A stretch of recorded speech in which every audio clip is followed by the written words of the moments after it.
Hello, everyone, and welcome back to another day trading episode with your boy Money Spence. I'm going to break down SPY, QQQ, and IWM big money options trades to prepare for this upcoming week, so you can get a general idea of the weekly output. So we're going to cover today's biggest trades for SPY that took place the previous day to prepare for this upcoming week. Today the market was actually, closed, which is on, Friday when I'm recording this video. So here's today's, biggest trades. I'm going to cover those in 1 minute. And we're also going to take a deep dive and cover the support and resistance levels that you need to focus on for this upcoming week as well for SPY. So SPY, that's the first one up on our list. Let's take a deep dive into it. So here's SPY for analysis report for July the 2nd. We're going to use this report to prepare for this upcoming week, just so you can get a general idea where the big money players are, placing their bets. So for SPY, we had some large call activity for three different contracts: the $755 contracts, the 760, and the 820 calls. But I want you all to keep a close eye on the largest put activity that was processed, as well. We have some 710 puts, we have some 707 puts, we have some $714 puts, and so forth. So the takeaway for the call activity: institutional traders continue to hold upside exposure, but the largest call buy-in remains above the current price, suggesting expectations for higher prices over the coming weeks. So these strikes, you want to just keep them in mind for the next, few weeks, right? And as far as these puts, the key takeaway for the puts: most large put trades were executed as multi-leg orders, suggesting spreads or portfolio hedging rather than outright bearish bets. Net the money, the $745 puts indicate short-term downside protection. So the hedge fund players, they're betting on the market possibly pulling back within the next few weeks. You got to keep in mind, these options, they expire, majority of them, they expire on the puts July 17th. So if you're a swing trader and you trade, SPY options, you want to keep a close eye on these July 17 puts, these dates that's located on our chart. So the institutional positioning, we have the bullish factor: long dated call buying remains present. Buyers continue to target upside strikes above current price. The bearish factors: put volume outweighed call volume among the largest trades. We have heavy activity between $707 through $714. Suggest downside protection over the next 2 weeks. You want to keep that in mind, the next 2 weeks. Near the money, the $745 puts indicate concern about short-term weakness. So my overall bias for this upcoming week, it's neutral to slightly bearish. We don't have a strong bearish. And the weekly technical levels that I want you all to keep a close eye on, the resistance levels is at $744.76, $747.26, $752.68, and last $765.52. For the support side, I want you all to keep a close eye on $739.45, $734.10, and $728.17. Technical observations. So SPY, it closed just below resistance around $744.76 through $747.26. Price rallied into the close after bouncing from afternoon lows. RSI recovered significantly, showing improving momentum. Price remains below intraday VWAP, suggesting buyers still need to reclaim control. Weekly outlook: bullish scenario: hold above $739.45, break above $747.26, targeting $752.68, followed by $765.52. The bearish scenario: so this upcoming week, The $739.45 level, that's going to be a key support level for us. The target, $734.10. Below $734.10, that will open up the possibility for us to test $728.17. So my outlook for this upcoming, week for SPY, it's slightly neutral to bearish. Institutional option flows show an increased demand for downside protection. So with that being said, we have a lot of put activity going on for this upcoming week. So you want to keep a close eye on those key resistance zones and support zones. Next up on our list is the NASDAQ 100. So we're going to dissect the biggest trades that took place on July 2nd to prepare for this upcoming week. Here's the biggest trades that's on our chart. Here's the key support and resistance levels, and now we're going to take a deep dive and analyze these levels so you can have a general understanding of where the big money is placing their bets at. The largest call activity, we have a few different call options on here. Takeaway for that, institutions continue adding upside exposure while maintaining long-term bullish positions. We have some large, put activity between $650 through $720. So the takeaway for that section, most large put trades were multi-leg hedges with downside protection concentrated around the 710 through $720 area. So if you betting on the market, possibly taking a massive nosedive within the next, few weeks, keep a close eye on the $710 through $720 puts. You want to follow where the big money, is doing. All right. So, and remember, these puts, they expire on July 17th and August the 21st. They're the puts that you want to focus on for the next, few weeks. All right, so the institutional positioning.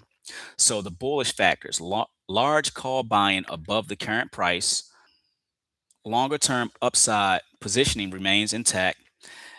Institutions continue targeting higher strikes into late 2026. Remember, the puts that we just went over, some of them expire in July, and some of those puts they expire in August. Bearish factors, significant downside hedging at $710 and $720. Additional August protection at $650 and $670. Technology sector remains under pressure. So we've been pulling back for the past, 2 days. So my overall bias for this upcoming week only, it's neutral to slightly bearish.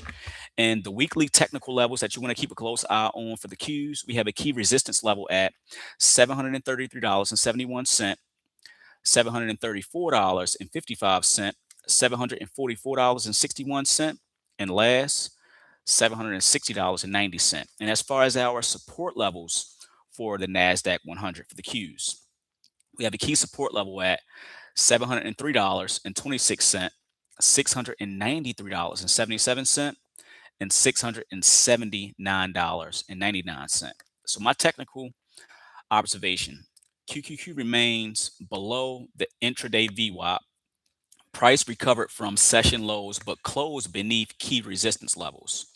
The RSI improved into the close, showing momentum. Technology continued to underperform the broader market. So my weekly outlook, the bullish scenario, if we hold above $703.26, that's a good sign. If we can reclaim $718.26, that's our pivot point. If we break above $733.71 through $734.55, that's a good sign. Targets $744.61 followed by $760.90. I don't think we're going to reach the $760 level, but it's good to know if we, have a massive move towards the upside. My bearish scenario, if we lose $703.26, we may target $693.77. Below $693.77 opens up the door for $679.99.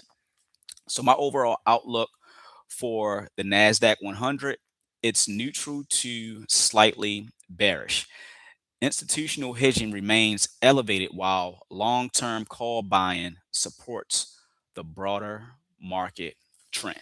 Next up on our list, it's IWM, the small cap stocks. So we have the biggest trades that was placed on just a second. And most of these trades, they look like they're puts, but we're going to take a deep dive and dissect all of this information.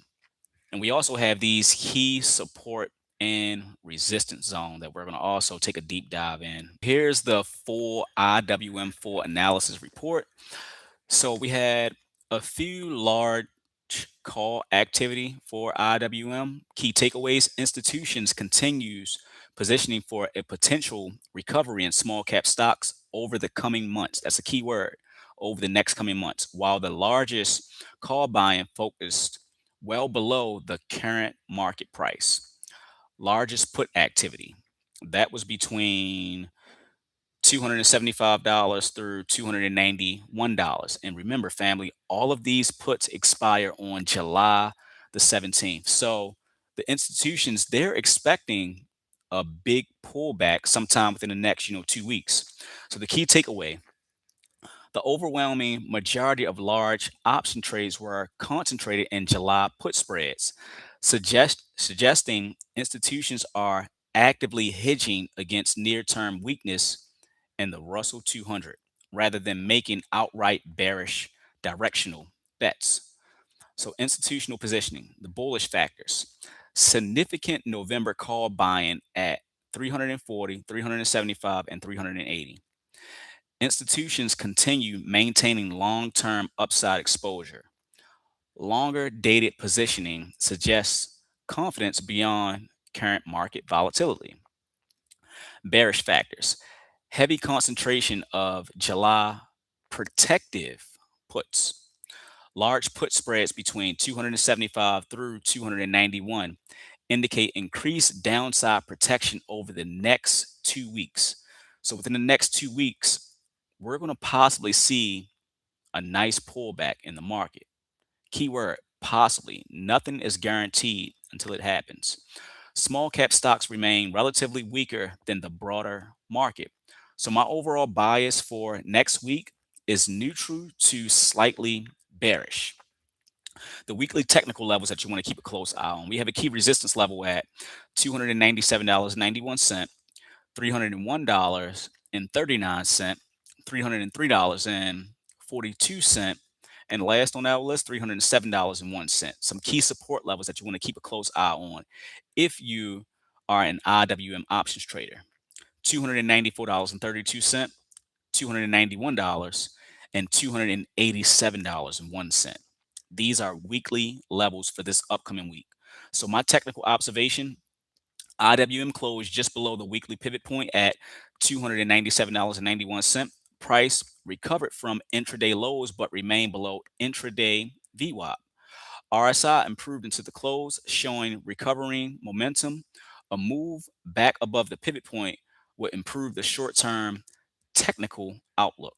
So my weekly outlook: bullish scenario, holds above $294.32, reclaim the $297.91 pivot point, break above $301.39 through $303.42.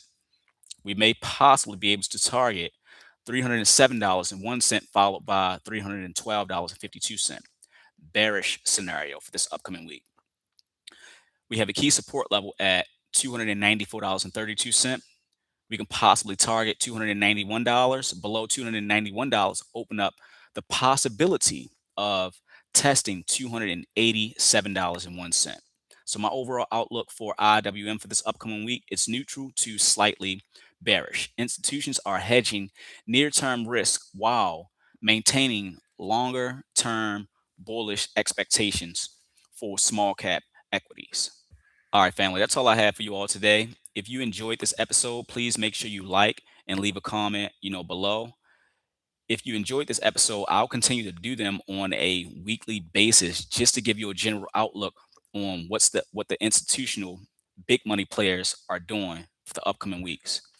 If you're looking for a day trading community to join, make sure you join the Supreme Trading Discord, and you'll have access to institutional option flows on a daily basis, and we'll also cover support and resistance levels and important market data before the stock market opens up every single day. Everyone have a safe, blessed day, and thank you for reviewing this video.